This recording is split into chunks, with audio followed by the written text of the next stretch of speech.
Chers auditeurs, chères auditrices, installez-vous confortablement. Fermez les yeux. Laissez-vous glisser dans un état de douce quiétude, tandis que nous laissons derrière nous le tumulte du jour. La lune, complice et silencieuse, éclaire déjà nos songes. Ce soir, son halo nous guide à travers les paysages changeants du passé, là où une nation, forgée dans le fer et le feu, s'est levée pour redessiner la carte de l'Europe. Nous allons explorer l'histoire de l'Empire allemand, une entité éphémère et pourtant si marquante, qui a brillé d'un éclat intense avant de s'éteindre soudainement. Notre voyage ne sera pas une course effrénée à travers les batailles et les dates. Non, il s'agit d'une promenade contemplative, un murmure historique destiné à bercer votre esprit. Nous n'allons pas simplement raconter une histoire, nous allons la ressentir. Ressentir l'air froid et humide de Berlin en hiver, entendre le cliquetis des sabres dans les rues pavées et imaginer le silence imposant des grandes bibliothèques où se prépare l'avenir. C'est une histoire de pouvoir et de prestige, mais aussi de gens ordinaires, de familles et de destins scellés par des décisions prises dans des palais lointains. L'Empire allemand, ou le Deuxième Reich, n'a existé que pendant 47 ans, de 1871 à 1918. C'est une période courte à l'échelle de l'histoire, mais elle est d'une richesse immense. Elle marque l'apogée d'une ambition nationale allemande, une ambition qui sommeillait depuis des siècles dans le cœur d'une multitude de petits États. Avant 1871, l'Allemagne n'était pas une nation unifiée.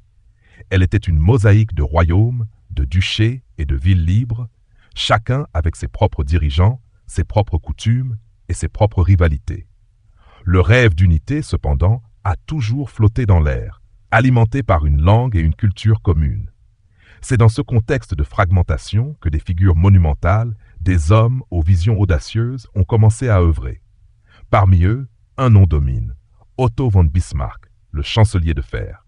Son génie politique et sa volonté de faire ont été les catalyseurs de cette unification tant attendue. Il a orchestré des guerres, manipulé les diplomates et tissé un réseau complexe d'alliances pour forger l'unité allemande autour du royaume de Prusse. Bismarck n'était pas un romantique, il était un pragmatique. Il ne rêvait pas d'unité par la force de la poésie, mais par la force de l'acier et du sang. Son œuvre est un exemple fascinant de la realpolitik, une approche de la politique étrangère basée sur des considérations pratiques de pouvoir, plutôt que sur des idéaux. Une fois l'Empire fondé, une nouvelle ère de prospérité et de développement s'est ouverte. L'Allemagne est devenue une puissance industrielle de premier plan, rivalisant avec la Grande-Bretagne. Les usines se sont multipliées, les voies ferrées se sont étendues et les villes ont connu une croissance sans précédent. C'était l'ère des inventions, des découvertes scientifiques et d'un sentiment d'optimisme généralisé. Mais cet optimisme était teinté d'une militarisation croissante et d'une rivalité internationale. Le règne du Kaiser Guillaume II, le dernier empereur, a vu l'Allemagne se lancer dans une politique plus agressive, alimentant les tensions qui allaient, en fin de compte, mener à la Première Guerre mondiale.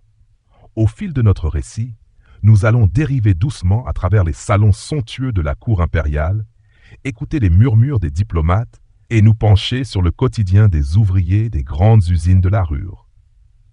Nous allons comprendre comment une nation qui a tant donné au monde de la musique, de la philosophie et des sciences a pu se retrouver au centre d'un conflit dévastateur. Il n'y a pas de jugement dans notre voyage, seulement une exploration des faits. Car l'histoire n'est pas un conte de fées avec des héros et des méchants. C'est un grand fleuve sinueux, avec ses courants forts et ses eaux calmes qui façonnent inlassablement le paysage. Laissez-vous maintenant emporter par le doux courant de cette histoire. Laissez-la vous accompagner dans votre sommeil, comme un ami silencieux et bienveillant. L'histoire n'est pas faite pour nous réveiller, mais pour nous aider à comprendre. Ce soir, elle est là pour vous apaiser, pour murmurer ses secrets à votre oreille et pour vous guider vers un repos profond et mérité. Avant de plonger dans l'histoire de l'Empire allemand, nous devons remonter plus loin, bien plus loin. Imaginez un paysage de forêts denses et de rivières sinueuses, peuplées de tribus germaniques. Ce n'est pas une seule entité, mais une constellation de peuples aux langues et aux coutumes proches, qui se sont souvent combattus, mais qui ont partagé un destin commun, sous l'ombre de l'Empire romain. Les Romains ont appelé ce territoire Germania, une terre qu'ils n'ont jamais totalement soumise. L'échec de la bataille de Teutoburg en l'an 9 de notre ère, où 3 légions romaines furent anéanties, a scellé le sort de ce territoire. Il ne serait pas une province romaine, mais le berceau d'une identité distincte. Avec la chute de l'Empire romain d'Occident au siècle, les tribus germaniques ont conquis et façonné l'Europe. Les Francs, les Goths, les Lombards, tous ont laissé leur empreinte. Mais c'est sous le règne de Charlemagne, couronné empereur par le pape en l'an 800, que l'idée d'un empire s'est enracinée. Son empire, le Saint-Empire romain, est souvent considéré comme l'ancêtre du futur empire allemand. Mais attention, ce n'était pas un État-nation au sens moderne. C'était une structure complexe, une mosaïque de royaumes, de duchés, de comtés et de villes libres, liées par une fidélité souvent plus symbolique que réelle à l'empereur. Alors que nous dérivons à travers ces siècles médiévaux, nous apercevons les contours d'une Allemagne qui n'existe pas encore. Les princes, les évêques et les seigneurs locaux exercent un pouvoir immense, souvent au détriment de l'autorité centrale de l'empereur. La guerre de 30 ans, 1618-1648, un conflit dévastateur qui a ravagé le territoire allemand, a achevé de fragmenter cette entité. Le traité de Westphalie, qui y met fin, reconnaît l'indépendance de plus de 300 États, donnant un coup fatal à l'unité impériale et renforçant la souveraineté des princes. Pendant ce temps, un petit royaume au nord-est, la Prusse, commence à prendre de l'importance. Fondée autour de la ville de Berlin, elle est dirigée par la dynastie des Hohenzollern. Au XVIIIe siècle, sous la direction de rois comme Frédéric le Grand, la Prusse s'impose comme une puissance militaire de premier plan. Son armée est célèbre pour sa discipline, son efficacité et son organisation. Elle devient le pôle d'attraction pour les Allemands qui aspirent à la grandeur. Cependant, le rêve d'unification ne se concrétisera pas par une simple conquête militaire. Il faudra un mouvement d'idées, un souffle de nationalisme. Au XIXe siècle, les guerres napoléoniennes ont secoué l'Europe et réveillé un sentiment d'identité partagée en Allemagne. Les Allemands se sont battus aux côtés de l'Autriche et de la Prusse contre Napoléon, et cette expérience a renforcé l'idée qu'ils formaient une seule et même nation. La dissolution du Saint-Empire romain germanique en 1806 par Napoléon a mis un terme définitif à une histoire millénaire et a ouvert la voie à un nouveau projet. Les philosophes et les poètes allemands comme Fichte et Herder ont célébré l'unicité de la culture et de la langue allemande, créant un puissant mouvement romantique et nationaliste. Mais quel serait le moteur de l'unification? Les romantiques prônaient une union par le cœur, mais la politique demandait une main de fer. Les deux options possibles étaient la Grande Allemagne, Großdeutschland, qui inclurait l'Autriche, ou la Petite Allemagne, Kleindeutschland, qui l'exclurait. Finalement, c'est la Prusse qui s'est imposée comme la force motrice.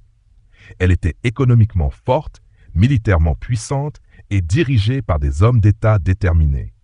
Le temps était mûr pour qu'un homme orchestre le grand projet de l'unification allemande. Cet homme s'appelait Otto von Bismarck, et nous allons le rencontrer dans notre prochain chapitre. En attendant, alors que la nuit s'épaissit et que les étoiles scintillent au-dessus de nous, laissez ces premières images se déposer dans votre esprit. La lente progression d'une idée, celle d'une nation allemande à travers les âges, une histoire faite de princes, de batailles et de la quête obstinée d'une identité commune.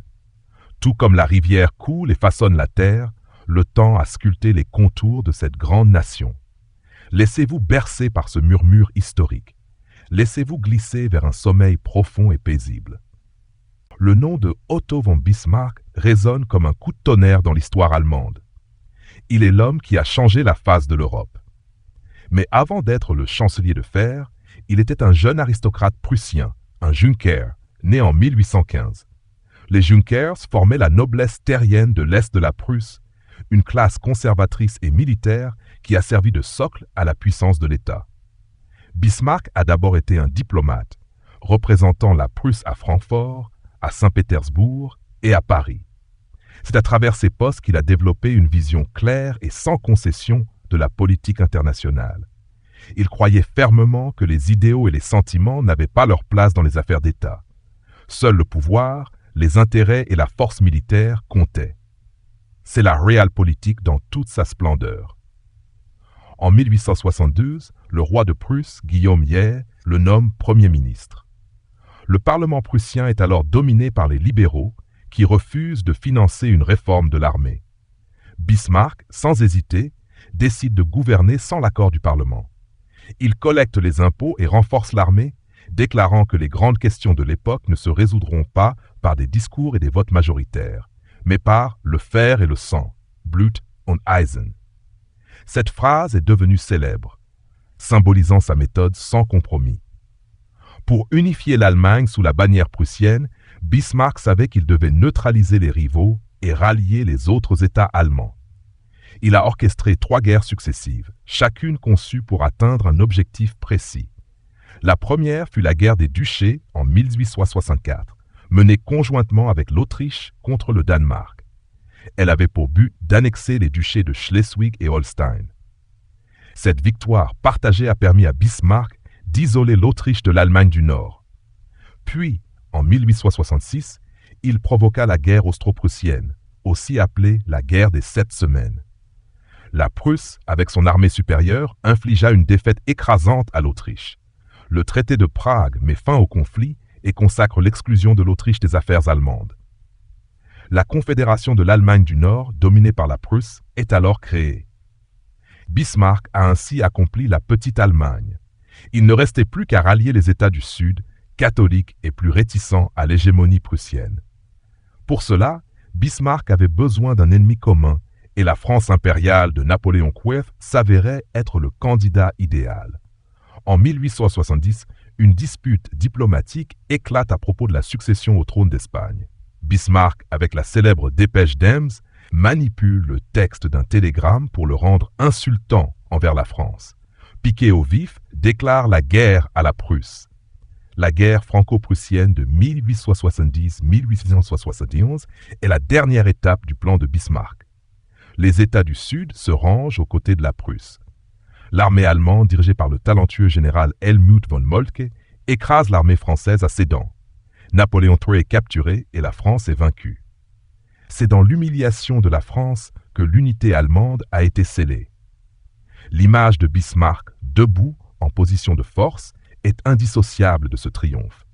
Il a réussi à faire de l'idée romantique d'unité une réalité concrète en s'appuyant sur la force de l'armée et la ruse de la diplomatie. C'était l'œuvre d'un homme qui, malgré ses manières abruptes et son intransigeance, était un stratège hors pair, un joueur d'échecs sur l'échiquier européen. Le nom de Bismarck évoque la puissance et la détermination, des qualités qui ont permis à la Prusse de devenir une grande puissance. Mais il évoque aussi la diplomatie secrète, les alliances complexes et les jeux de pouvoir qui allaient définir la politique internationale pour les décennies à venir. Alors que nous nous préparons à la section suivante, où nous verrons le triomphe de l'Empire, laissez le portrait de cet homme fascinant flotter dans vos pensées. La nuit tombe doucement sur l'Allemagne, sur les champs de bataille et les salons de diplomates.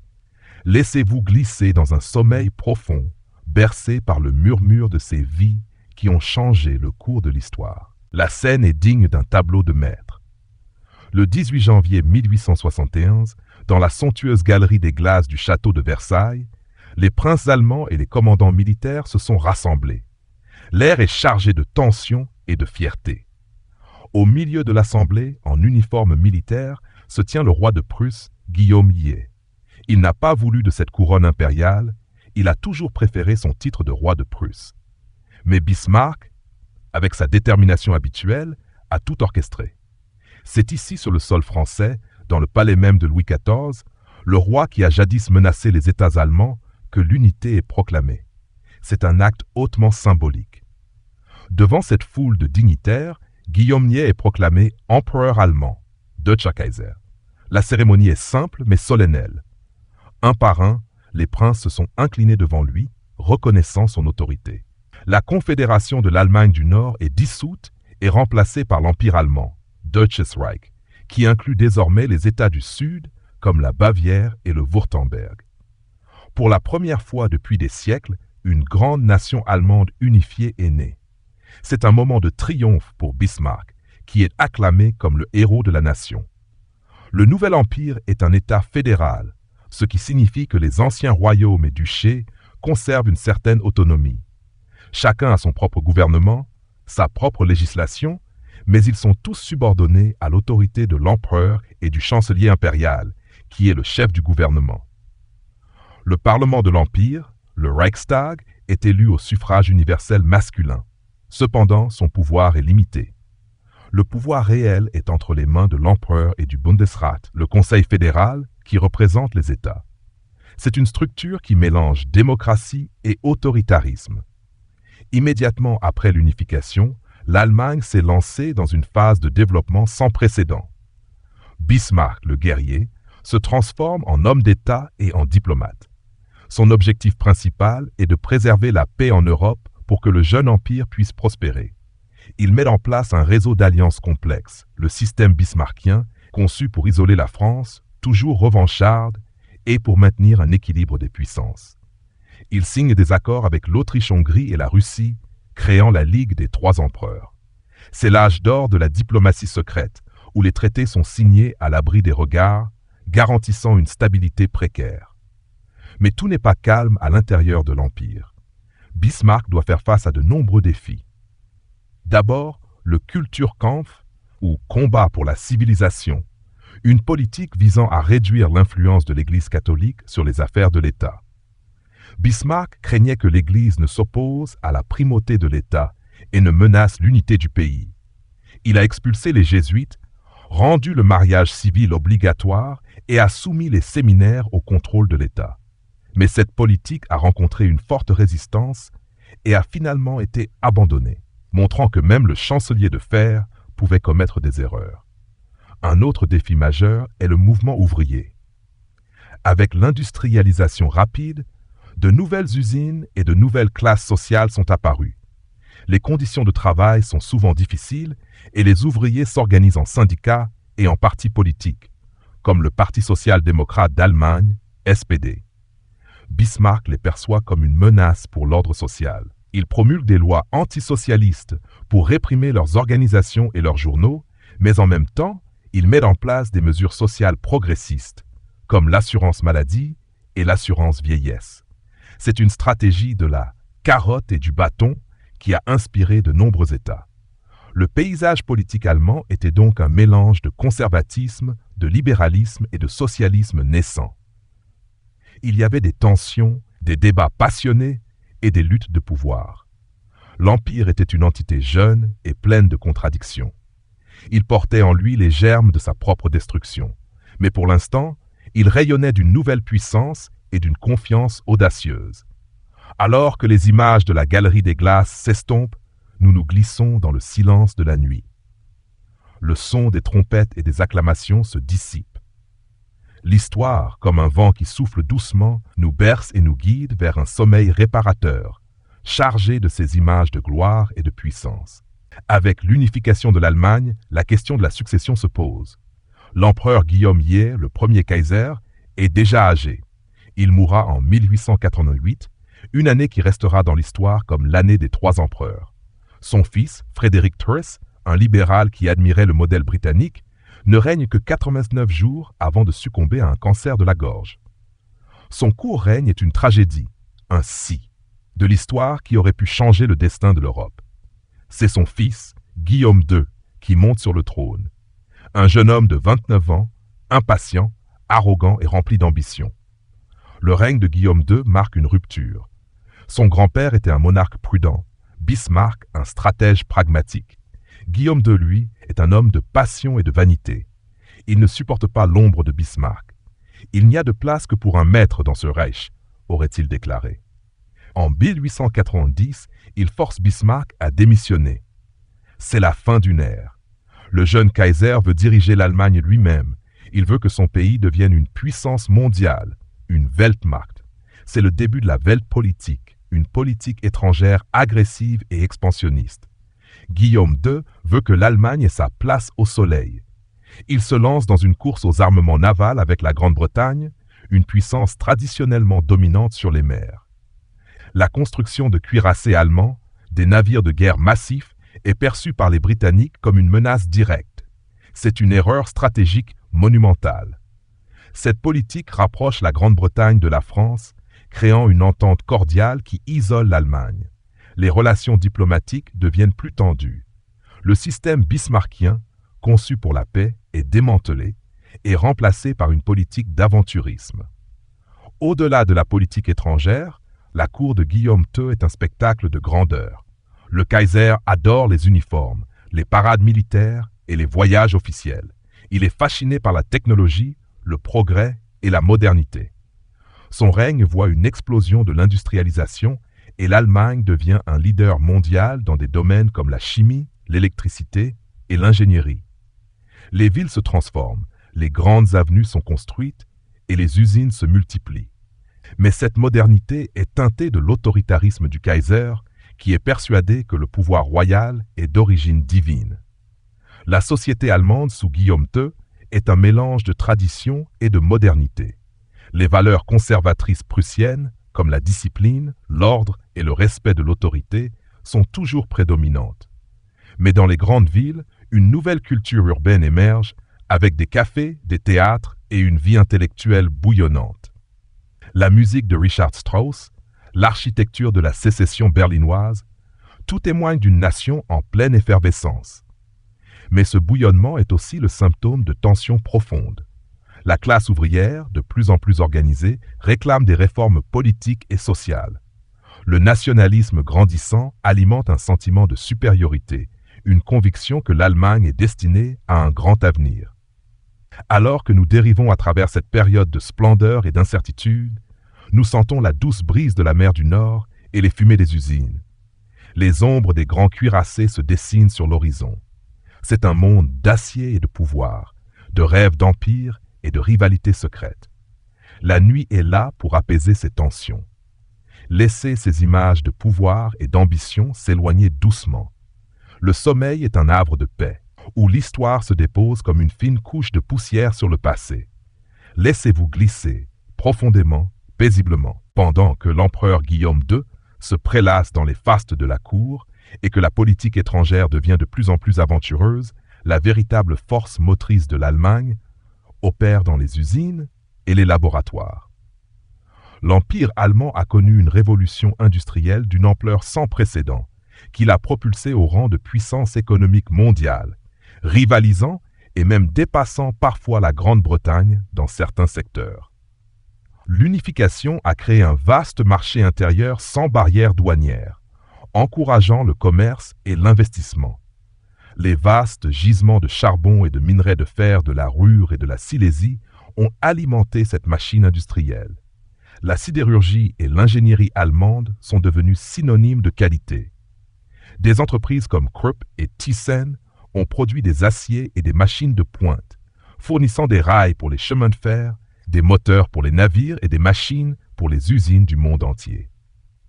La construction navale allemande a également connu un essor fulgurant, soutenu par le programme de construction de la marine impériale. C'est le début d'une ère d'innovation et de production de masse. Mais le génie allemand ne se limite pas à la métallurgie lourde. La chimie est un autre domaine où l'Allemagne domine le monde. Des entreprises comme Bayer, BASF et Hoechst ont développé de nouveaux colorants synthétiques, des engrais, des médicaments et des explosifs. Les laboratoires de recherche allemands étaient les meilleurs au monde, attirant des scientifiques du monde entier. Les universités, avec leur excellence académique, ont joué un rôle crucial dans cette révolution, formant une armée d'ingénieurs, de chimistes et de physiciens. L'urbanisation a suivi cette croissance industrielle. Des millions de personnes ont quitté les campagnes pour s'installer dans les villes en pleine expansion. Berlin, Hambourg, Munich et d'autres centres industriels ont vu leur population exploser. La vie dans ces villes était une expérience nouvelle et souvent difficile. Les usines fonctionnaient souvent 24 heures sur 24 et les ouvriers travaillaient de longues heures pour des salaires bas. Les logements étaient surpeuplés et insalubres. Cette rapide transformation a engendré de profondes tensions sociales. L'écart entre les riches industriels et la classe ouvrière était immense. Le Parti social-démocrate d'Allemagne, SPD, est devenu un mouvement puissant, représentant les intérêts des ouvriers. Les syndicats ont gagné en influence, organisant des grèves pour de meilleures conditions de travail. Bien que le gouvernement impérial, sous la direction de Bismarck, ait réprimé le SPD par des lois, il a également mis en place les premières lois sur la sécurité sociale, un effort pour apaiser les tensions et réduire le soutien aux socialistes. C'est une époque de contrastes saisissants. La richesse et l'opulence des classes supérieures coexistent avec la pauvreté et les dures réalités des travailleurs. Les châteaux et les grandes maisons côtoient les immeubles d'habitation sombres et bondés. C'est le reflet d'une société en pleine mutation, où la tradition et la modernité s'affrontent. La puissance économique de l'Allemagne était un fait, mais elle reposait sur une base sociale instable. Alors que les usines se taisent pour la nuit et que le grondement des machines s'éteint, nous sentons la fatigue des ouvriers qui rentrent chez eux. Leurs pas résonnent sur les rues pavées. Laissez ce son vous bercer, vous apaiser. Laissez le souvenir de ces cheminées fumantes s'éloigner de votre esprit. Le sommeil est là pour vous donner le repos que tant de gens ont cherché en vain. Glissez doucement vers le pays des rêves. Au-delà des grands événements politiques et des développements industriels, une question essentielle demeure. Comment était la vie quotidienne sous l'Empire allemand?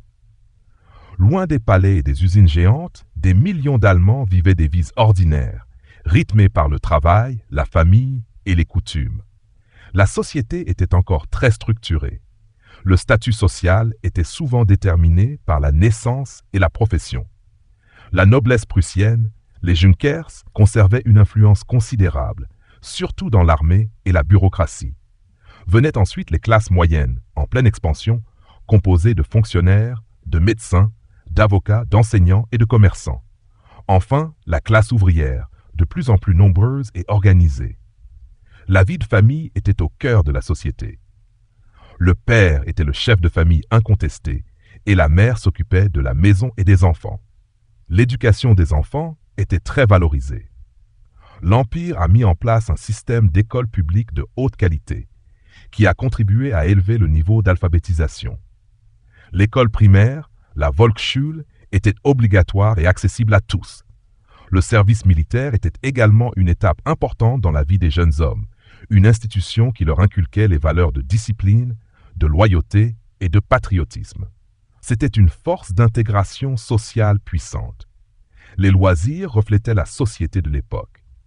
Les classes supérieures se rendaient à l'opéra, aux concerts et aux soirées mondaines.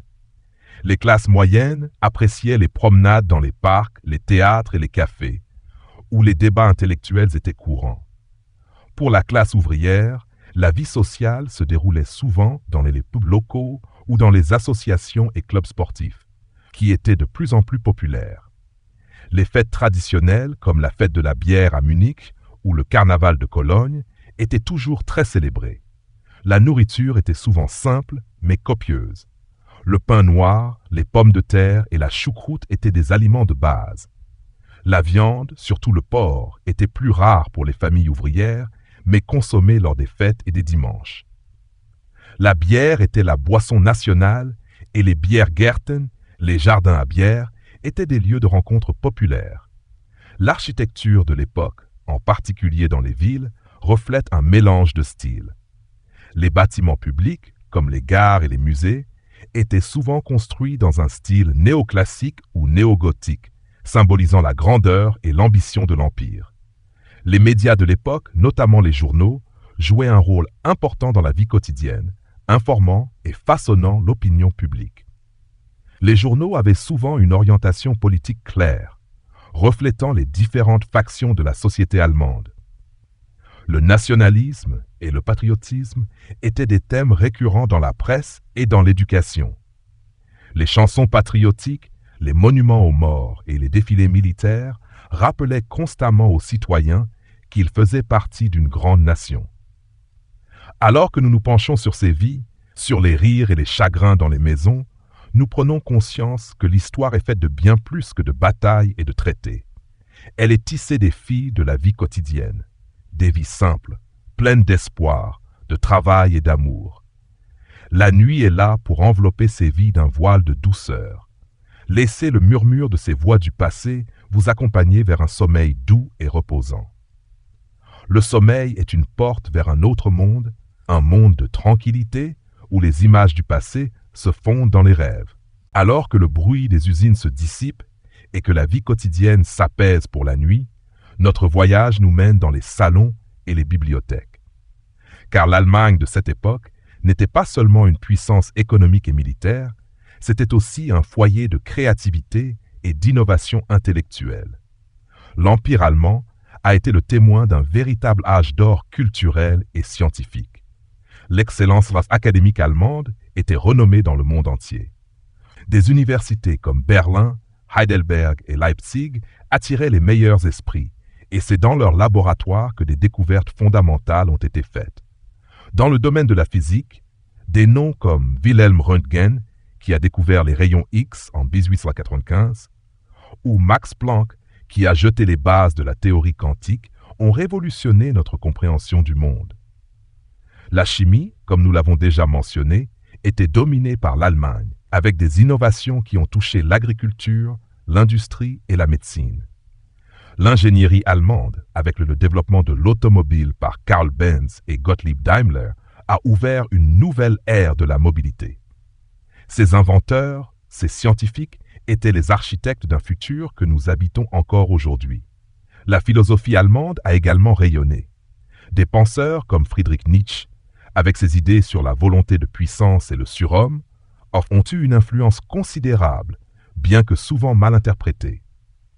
L'histoire et la sociologie allemande, avec des figures comme Max Weber, ont mis au point des méthodes de recherche rigoureuses qui sont toujours utilisées.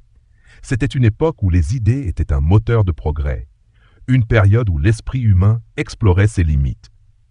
Dans le domaine des arts, la musique allemande a continué de prospérer. Des compositeurs comme Richard Strauss et Gustav Mahler ont repoussé les frontières de la musique classique, créant des œuvres symphoniques d'une intensité émotionnelle rare. Dans la peinture, des mouvements comme le Jugendstil, la version allemande de l'Art nouveau, ont émergé, avec des artistes comme Gustav Klimt, dont les œuvres sont riches en motifs et en couleurs. L'architecture a également évolué, avec des styles qui mêlent tradition et modernité.